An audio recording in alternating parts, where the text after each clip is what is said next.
이번 시간에는 혁신의 공급 요인에 대해서 말씀을 들어보도록 하겠습니다. 지난 시간에 혁신의 필요성과 관련하여 전반적인 말씀을 해주셨고, 혁신이 어디서 나오는가와 관련하여 혁신의 수요 요인에 대해서 말씀을 해주셨습니다. 그리고 수요 요인의 경우 그 범주가 한국을 넘어서는 국제적 측면을 포괄한다고 하시면서 한국의 혁신을 다루는 이 강의에서는 혁신의 수요보다 공급 요인을 중심으로 말씀해 주시겠다고 하셨습니다. 그럼 말씀을 들어보도록 하겠습니다. 안녕하세요, 교수님. 우선 궁금한 것은 혁신의 공급 요인들에 무엇이 있는지 우선 말씀을 드려야 할 것 같습니다. 그리고 이어서 그 각각의 공급 요인을 혁신과 관련하여 좀 더 구체적으로 말씀해 주시면 될 것 같은데 어떠신지요? 네, 알겠습니다.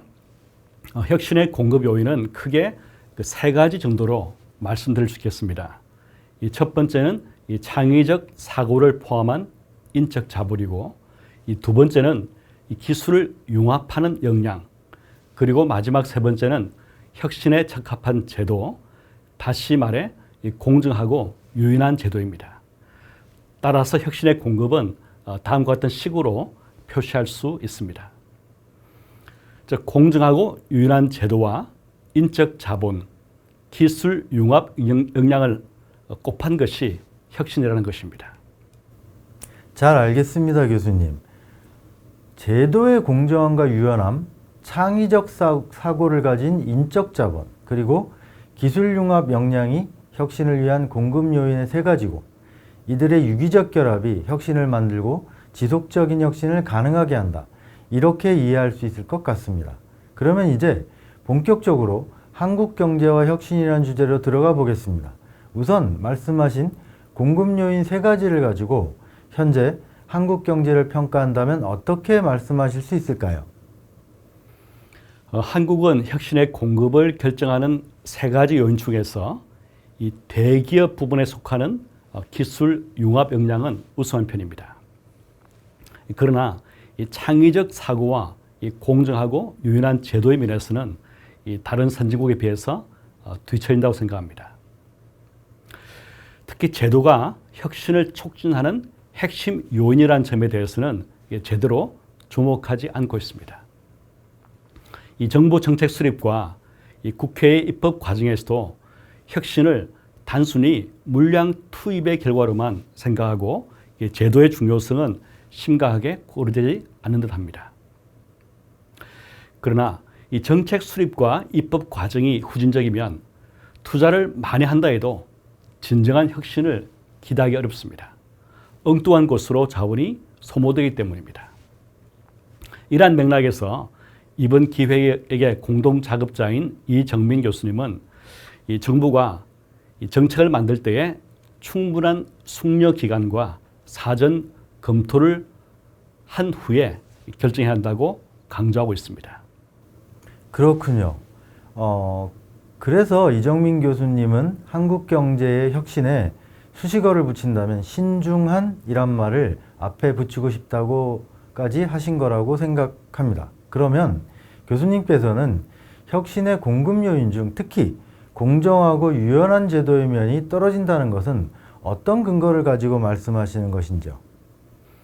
네, 경제 성장 이론은 일반적으로 혁신을 촉진하기 위해서는 연구 개발, R&D 지출을 증가시키고 인적 자본을 축적해야 한다고 가르칩니다. 이에 따른다면 대한민국은 혁신의 모범국이라고 할 수 있습니다. 한국은 국민 총소득에서 R&D 지출의 비중이 세계 최고 수준이며 대학 진학률도 전 세계에서 몇 번째를 다투고 있기 때문입니다. 좀 더 구체적으로 말씀을 드리면 2021년 이 글로벌 혁신 지수에서도 한국을 스위스, 스웨덴, 미국, 영국에 이어 세계 5위의 혁신 국가로 발표했습니다. 이 글로벌 혁신 지수는 UN 산하 기구인 그 세계 지식재산기구, 유럽 경영대학원 등이 이 세계 지식재산기구 회원국을 대상으로 경제 발전의 중요 요소인 혁신 역량을 측정해 각국의 공공정책 또는 경영 전략 수립 등에 필요한 정보를 제공하기 위해서 2007년 도입된 것입니다. 저희 공동작업 멤버이신 이건 교수님이 제시한 국가혁신체계지수에서도 한국은 2011년부터 2015년까지의 평균값을 기준으로 하면 13위를 기록하였습니다. 일본이 1위, 미국이 2위이고 이 중진국의 함정에 빠진 국가들인 브라질이나 멕시코, 아르헨티나의 경우 각각 24위, 25위, 37위로 나타났습니다. 이 국가혁신체계지수는 과학기술, 지식재산권, R&D 지출과 정부의 R&D 보조, 벤처캐피탈, 외국인 직접 투자 등의 투자, 인적 자본, 산학연계, 다국적 기업의 세계화, 이 초국가적 네트워크 등을 이 상호작용 측면에서 측정하는 것입니다. 그런데 한국이 세계 5위이자 아시아 국가들 중에서는 1위인 글로벌 혁신 지수의 세부 내용을 좀 더 자세히 살펴보면 한국의 문제가 드러납니다. 혁신의 투입 지표인 R&D 지출과 교육 수준에서는 세계 1위이지만 혁신의 산출 지표인 지식과 기술 수준 및 생산품의 창의성을 평가하는 지표에서는 8위를 기록했기 때문입니다. 즉 노력 수준은 1등인데 성적은 8등을 했다는 의미입니다. 반면 2021년 글로벌 혁신 지수에서 1위를 차지한 스위스는 이 투입 지표에서는 6위에 그쳤지만 산출 지표에서는 1, 2위에 올랐습니다. 이처럼 다른 선진국과 비교할 때 한국에서 혁신의 효용성은 크게 낮습니다. 그 이유는 글로벌 혁신 지수 중 이 제도의 수준을 보여주는 지표가 그 단서를 제공하고 있습니다. 한국은 제도 수준 지표에서 28위를 기록함으로써 다른 지표에 비해서 크게 낙후되어 있습니다. 이 결과는 한국의 제도가 후진적이어서 창의성을 북돋거나 혁신을 배양하기가 어렵다는 뜻으로 해석될 수 있습니다. 그렇군요. 한국의 제도가 후진적이어서 혁신의 장애인이 되고 있다. 그러면 그 개선책은 어떻게 이루어져야 한다고 보십니까? 네, 한국의 제도를 혁신 친화적으로 전환시켜야 혁신이 가능합니다.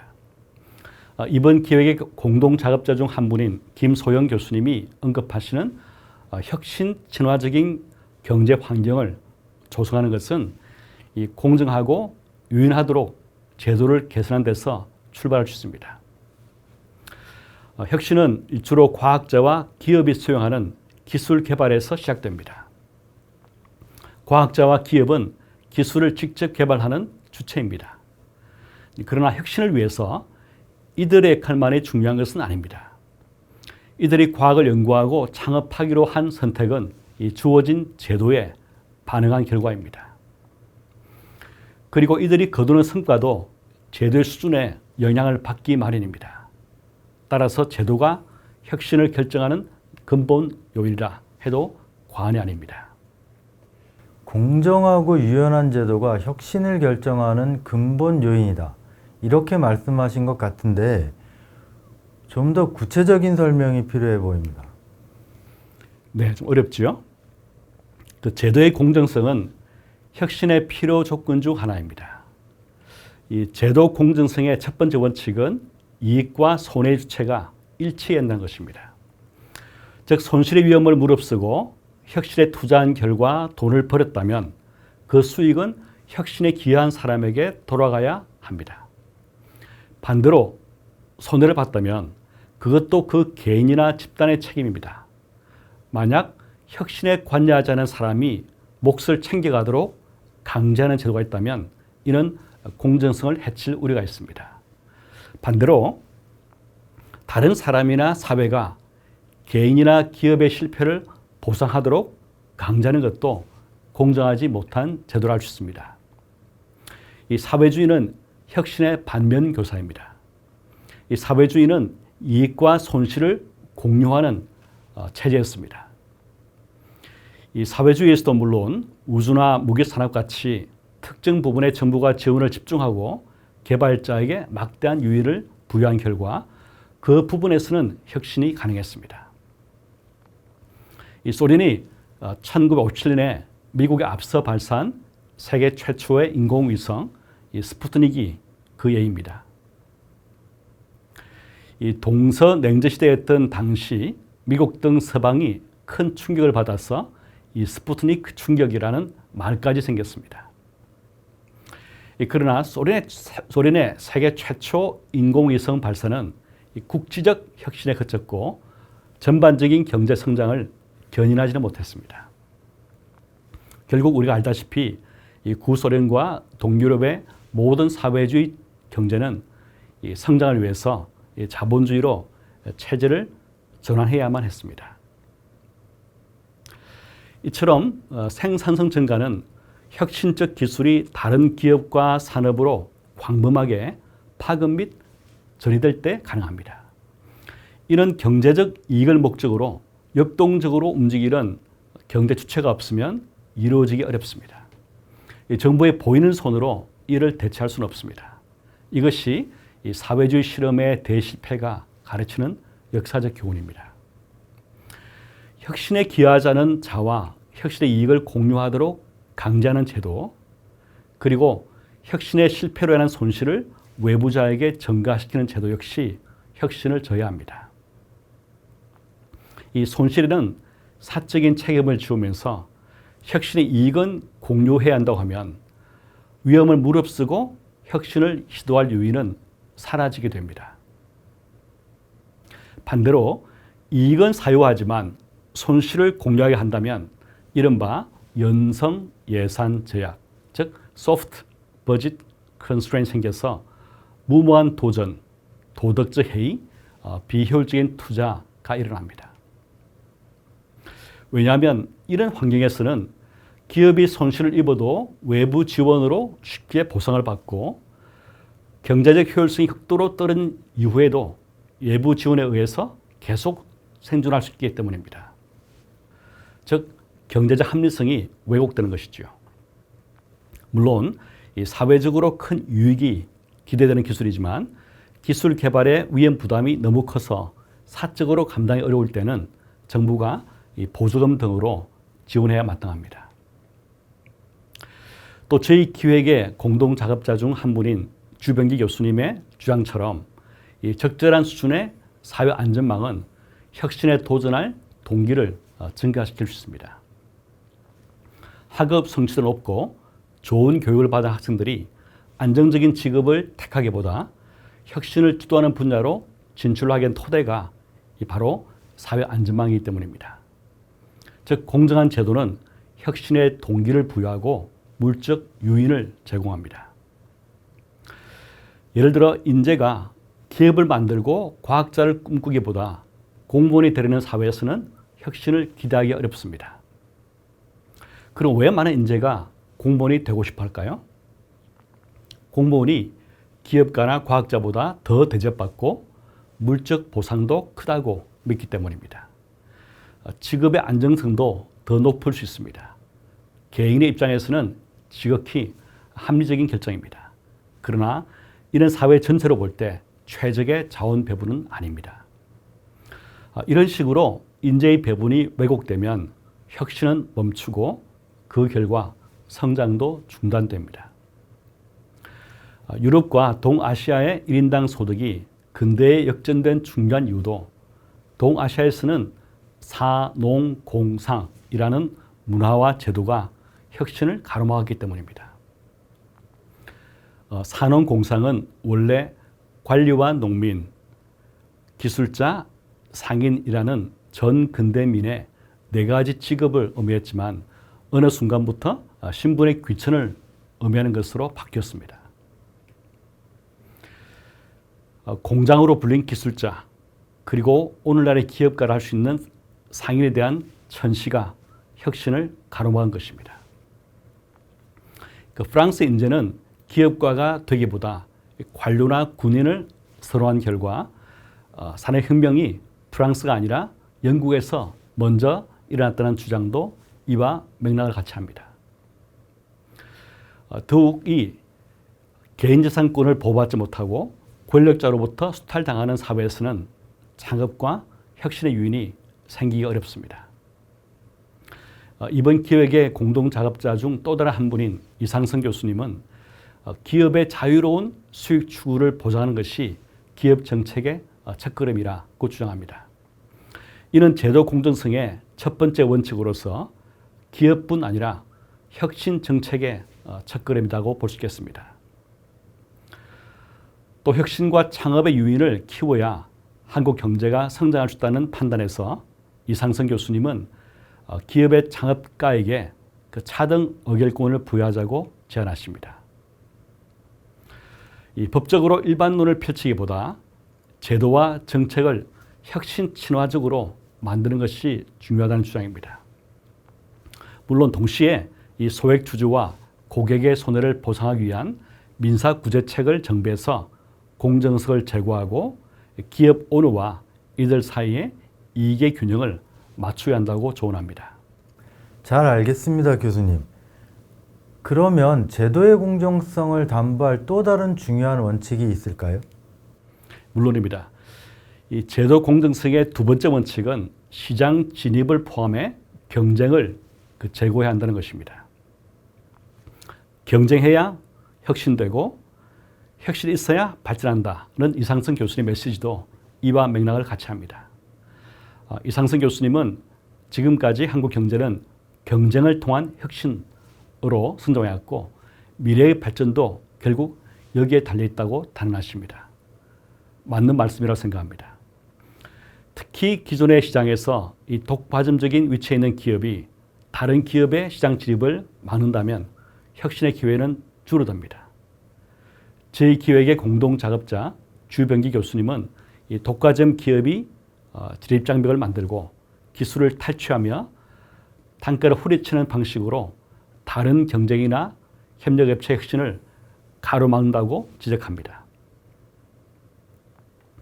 이 기업 성장의 성공 사다리가 작동하지 못하는 원인은 이 재벌과 대기업 집단이 우월적 지위를 남용해서 중소기업의 성장을 방해하기 때문이라는 것입니다.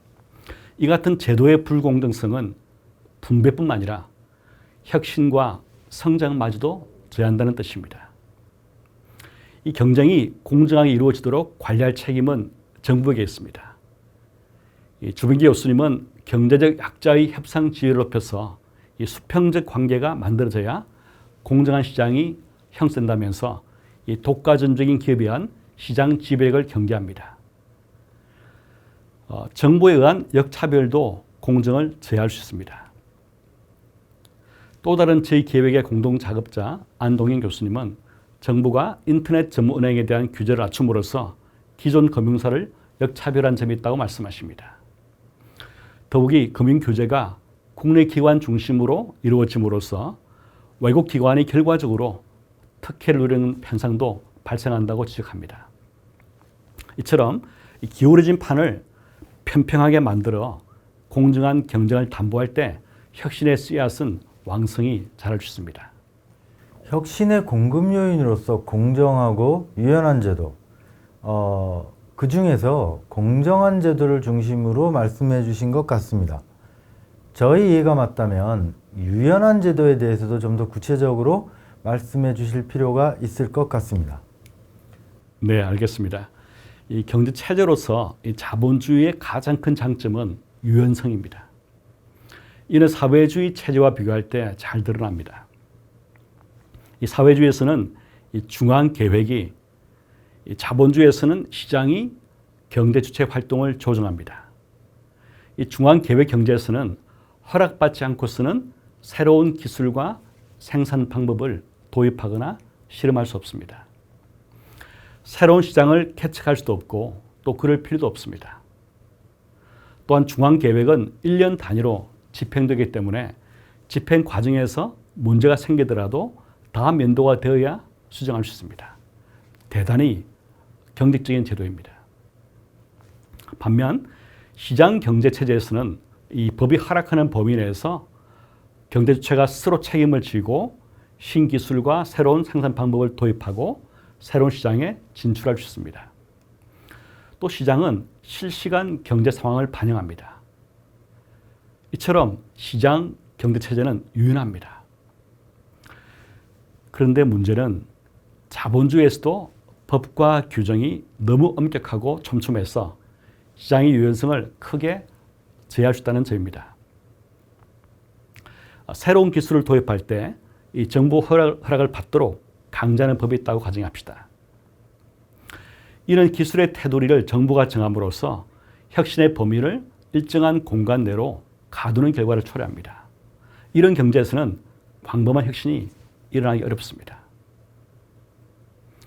또 정부의 승인 여부는 이 불확실성과 거래 비용을 증가시키며 그럴수록 기업과 정신과 혁신은 위축됩니다. 그뿐 아니라 관료 힘이 비대해지면서 부패와 지대 추구가 증가할 수 있습니다. 또 법을 집행하기 위해서 관료의 수를 늘리면 이들은 또 다른 법과 규정을 도입해서 힘을 유지하고 키우려 할 것입니다. 극단적으로 자본주의인데 사회주의식으로 운영될 수도 있습니다. 그러기에 이번 기획의 공동 작업자 중 한 분인 김소영 교수님은 이 정부가 주도해서 물량과 규제 위주의 혁신 정책을 펴는 것은 실패한다고 경고합니다. 또 다른 공동 작업자이신 박지영 교수님도 각종 규제를 완화해서 시장의 역동성을 키워야 기업과 개인의 혁신 활동이 자유롭고 충분히 일어날 수 있다고 지적합니다. 유연한 경제라는 것은 거래 비용이 적은 경제를 의미합니다.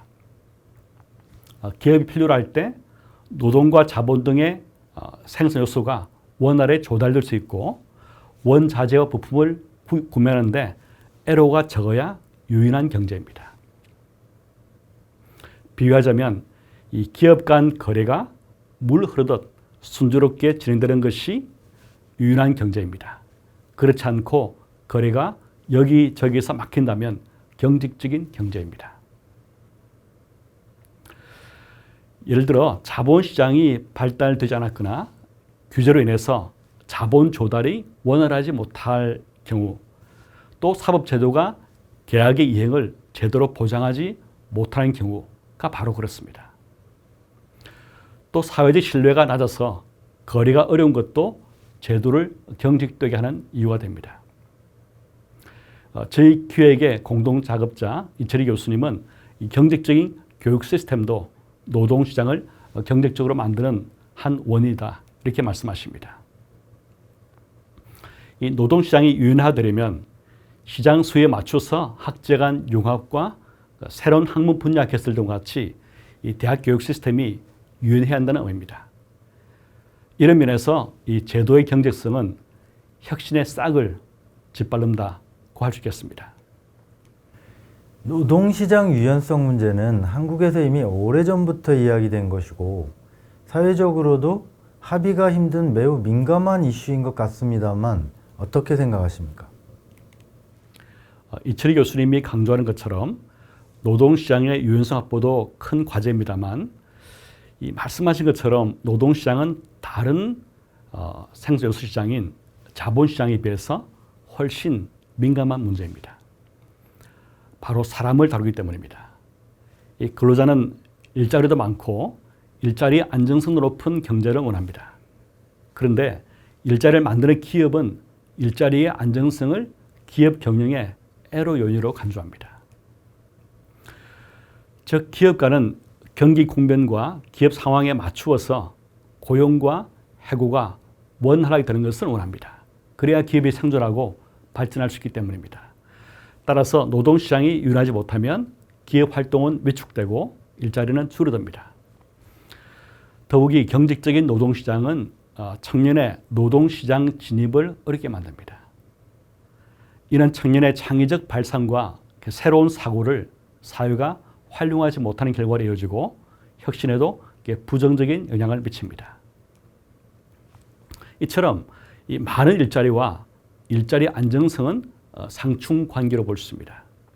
여기서 무엇을 더 중시하느냐를 선택해야 하고 그 결과에 따라서 자본주의 성격이 달라집니다. 이 노동시장의 유연성과 안정성 문제는 이 자본주의의 다양성 논의와도 관련이 있습니다. 예를 들어 미국 자본주의는 일자리 창출을 안정성보다 더 중시합니다. 반면 유럽 대륙의 자본주의는 일자리 안정성을 더 강조합니다. 한편 북구식 자본주의는 유연 안정성, 플렉시큐리티 해서 유연한 노동시장을 지향하되 사회 안전망을 강화해서 기업이 아니라 정부가 가계 소득의 안정성을 보장하는 제도를 운영합니다. 교수님 말씀을 들으니 그러면 한국은 어떤 모습의 자본주의로 나가야 할까 하는 생각이 듭니다. 언뜻 듣기에 역시 북구식 자본주의가 좋아 보이는데요. 한국은 어떤 방향으로 나가야 할까요? 네, 북구식의 장점이 둘이지만 한국에 그대로 적용할 수 있을지 많은 논의가 필요합니다. 이 북구 국가는 사회적 자본 수준이 높으면서 연대감이 강합니다. 이런 비교적 적은 인구와 동질적인 문화 때문일 수 있습니다.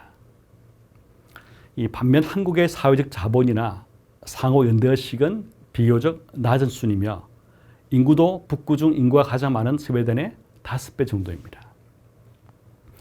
이와 관련해서 이정민 교수님은 그 플랫폼 노동과 같은 유연한 근로 형태가 더욱 확산될 가능성에 주목하고 있습니다.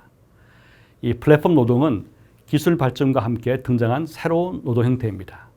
1분 단위로 계약이 형성되기도 하고 또 끝나기도 하는 등 근로시간이나 사용 방식이 매우 유연한 형태의 노동입니다. 미국의 경우 이미 30% 정도가 이런 플랫폼 노동자라고 하며 한국도 코로나19 이후 급속히 증가해서 약 50만 명에 달한다는 보고도 있습니다.